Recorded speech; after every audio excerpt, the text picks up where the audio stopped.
Hi மக்களே, அம்மாஸ் இன்ஃபோலேருந்து ஸ்லோச்சனாமா பேசுகிறேன். இப்போது நம்ம காலை கண் விழித்தவுடன் எதில் விழித்தால் நமக்கு நன்மை நடக்கும், அந்த நாள் நல்லதாக நடக்கும் என்பது பற்றி கூறப்போகிறேன்.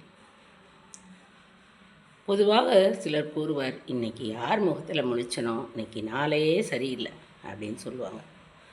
அப்படியெல்லாம் மற்றவர்களை பற்றி குறை சொல்வதை விட நான் இப்பொழுது கூறப்போகும்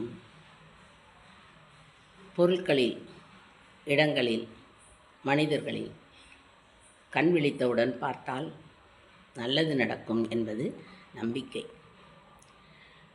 கண் விழித்தவுடன் பார்க்கக்கூடியவைகளாக கூறும்போது தேவாலயம், கோபுரம், சிவலிங்கம், தெய்வ புருஷர்கள், தெய்வ படங்கள், உத்தம பக்தர்கள், நல்ல புஷ்பங்கள், உத்தம ஸ்திரீ புருஷர்கள், மேகம் சூழ்ந்த மலைகள், கடல், சூரியன், அடர்ந்த விருட்சங்கள், வயல், காட்டானை, கருங்குரங்கு, பொன், நவரத்தினங்கள், தீபம், கண்ணாடி, சந்தனம், மிருதங்கம், பித்தன், தனது வலது உள்ளங்கை, மனைவி, குழந்தைகள், இவர்களை எல்லாம் நாம் கண் விழித்தவுடன் பார்த்தால் அந்த நாள் அன்று நல்லதாக அமையும் என்பது நம்பிக்கை.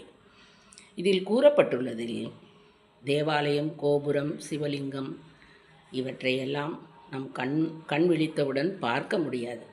ஆனால் தெய்வ படங்கள், கணவனாக இருந்தால் மனைவி, இருவரும் சேர்ந்தால் குழந்தைகள், பொன், கண்ணாடி, தீபம், நமது வலது உள்ளங்கை, நல்ல புஷ்பங்கள் இவைகளையெல்லாம் எளிதில் பார்க்கலாம்.